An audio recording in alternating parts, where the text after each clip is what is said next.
it's been exactly 2 races now, and although it's bold to say that Aston Martin's season is over, I mean, they don't look so good. Coming into the season, we all expected them to be fighting for podiums. They're at the bottom of the midfield right now.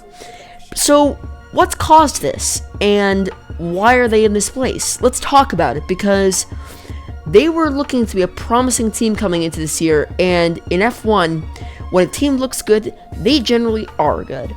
So, what could this possibly mean? Now, last year, we all know the memes, because they weren't just memes, it was true. Mercedes got their car copied by Racing Point, and it became the pink Mercedes, as the meme said.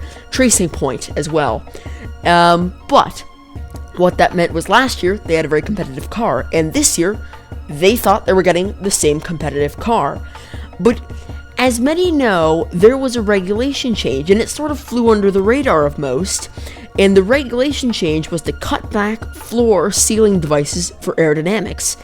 These cut about 10% of the car's overall downforce, and not for the reason you may think, because the devices they were taking off the car didn't actually produce any downforce at all. So why were they targeted in the regulation change? Well, the reason is quite confusing.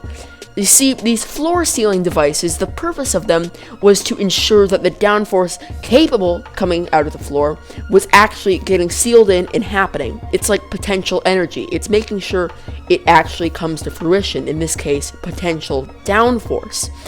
Now, what this meant was that in certain situations, the cars would lose all this downforce because they couldn't seal the air in, and for that reason, they couldn't, they just didn't have consistent airflow through the diffuser, which is a huge problem for really any sort of a car designer.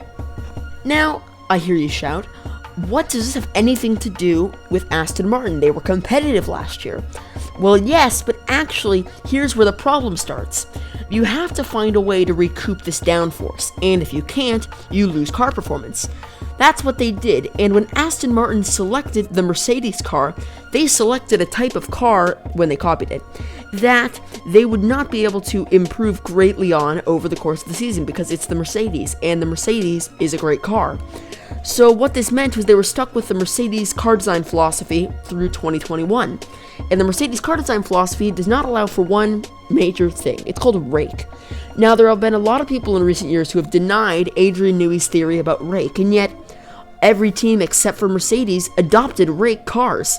So what is rake? Rake is essentially running the rear ride height higher than the front, and it allows for the diffuser to become even larger, although it does have flow separation issues at times. Red Bull has encountered that early with their RB16. So, with that fixed up though, you could have a lot more downforce coming back to the car. So, what does that mean for a team like Aston Martin who denied using the rake system? Well, essentially, they lost all this downforce and they couldn't gain any of it back, which is a problem. And for them, what this meant was that Sebastian Vettel's fate was completely sealed as a driver in the lower half of the midfield the second they chose that Mercedes car concept. Because here's the thing. If Ferrari had not dropped Vettel, he would have had another painful year this year because there'd be even less downforce on the Ferrari.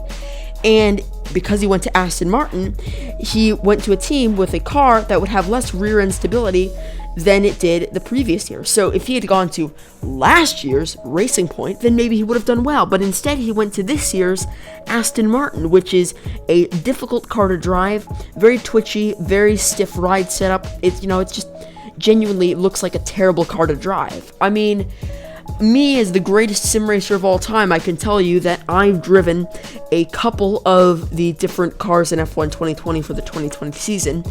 I prefer the Red Bull and the Williams. Why? Because of the high rake and because of the downforce that they get just from being the way they are. Cars like the Ferrari really suffer at high downforce and high-speed corner tracks, but the Aston Martin, what was last year the Racing Point, actually felt okay. But that's the thing, it felt okay last year. Obviously, there's nothing in F1 2020 that allows you to experience the cars how they are this year. You have to buy F1 2021 for that, and which that I'll not be doing. So I will not know, obviously the feeling of the cars in sim racing, that is, and how it's changed. So I don't actually know the full extent how much time Sebastian Vettel was bleeding every race, but I feel like it's quite a lot. Now, there are a couple more pieces to this puzzle, however, because there could be some things done for Aston Martin. Heck, the Mercedes is running a high rake setup this year. So why is Aston Martin still wallowing in the bottom of the midfield, even though they had a couple of weeks to fix it before Imola? Well, it's an interesting story. So Aston Martin is run by two people, and although some would say it's run by more than that, it really is just two people. And one of these people I cannot stand, the other I'm marginally fine with him at the team. Can you guess who? The one who I can't stand is Otmar Szafnauer, and we'll get into why I can't stand him and his actions in Formula 1 of recent years in a little bit. But the other one who I think is alright, but still not a huge fan of, is Lawrence Stroll. And the reason for that is he's letting his son into the team. He's done this at Williams. He screwed over Williams with his son, essentially. Although he gave them financial backing, what he also ended up doing was essentially bringing down the team by setting them into a route where they almost needed pay drivers to stay in any sort of financial situation that was anything other than terrible.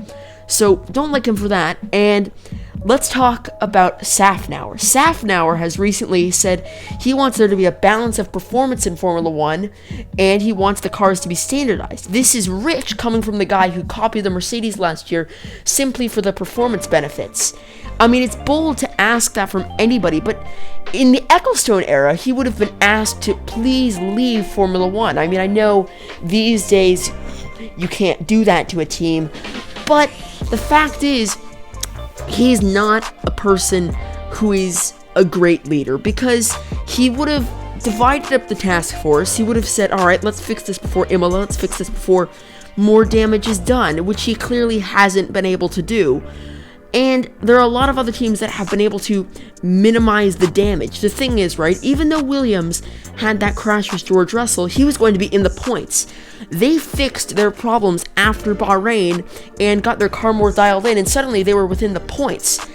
Heck, Williams looks stronger right now than Aston Martin, and although it's a bold statement, the fact is, I would count on Williams more readily scoring points this season, even if it's lower points paying positions, than Aston Martin, simply because I think their car concept is better for this season. And what else is there to say? I mean, remember Williams last year, remember them in 2019, they were nowhere. The fact that they've rebounded this quickly shows great leadership on the Williams family and Darlington Capital side, and it shows that Aston Martin has completely lost it this year. So, what is there to fix? I mean, Stroll is in 10th place with 5 points. Vettel is in 0 points at 17th place. Vettel, in my opinion, has completely sealed his own fate by going to Aston Martin. This will end his career, but it was his choice to do it, not anybody else's. Which is a shame, because he is a good driver. I think Otmar Szafnauer will need to speak to Lawrence Stroll. I think he'll need to tell him this season is a complete write-off, which, in my opinion, it is. I don't think there's anything they can do to make this season any better. It's a shame, because honestly, they have an okay car. Not a great car, but an okay car. And it could be good with a couple of modifications. And here, I'll tell you them now. First thing I'd do is I'd seal the floor with some legal floor sealing devices. Nothing illegal. They have to keep it on the straight and narrow right now. Then they should raise the car's rake angle, and I know the Mercedes engine doesn't love it, but McLaren's been able to get away with it this season. They should be able to as well. So give that a go, and if that doesn't recoup enough downforce, just scrap the season. Just completely scrap the season. Wait for next year, and hopefully Szafnauer can get it back under control, which, for his sake and for Lawrence Stroll's sake, who I did respect as a businessman, I hope it goes that way. Lawrence Stroll has bought Aston Martin. Why do you think they needed it, Aston Martin? Because he owns it. If this team doesn't do well, he's losing money. I don't think anybody gets that at the moment. This has gone beyond just running a team for him. He's trying to make money off of a Formula 1 team, something notorious for making people lose money unless they do well in it. I mean, it's a miracle the Williams family didn't go completely bankrupt, and yet just some good investing and some other good moves had kept them completely out of the red, obviously until 2020. So, I think that, Lawrence Stroll just needs to take a strategic look at this. He can write off one season, but he cannot write off 2021. And if the Aston Martin, as crap as it is now, if it's as bad as this next year, Lawrence Stroll needs to take a serious look at why he's in Formula One. That's really all I can say about that, Formula One's a serious sport, and he needs to be ready for the eventuality that he will lose money, and if he's not willing to do that, he's got to take a look elsewhere. But anyways, if you did enjoy this video, please consider liking and subscribing, and if you want to hear more about why I don't like Otmar Szafnauer, maybe I'll make another video. Comment it. Alright, great. Thank you. Goodbye.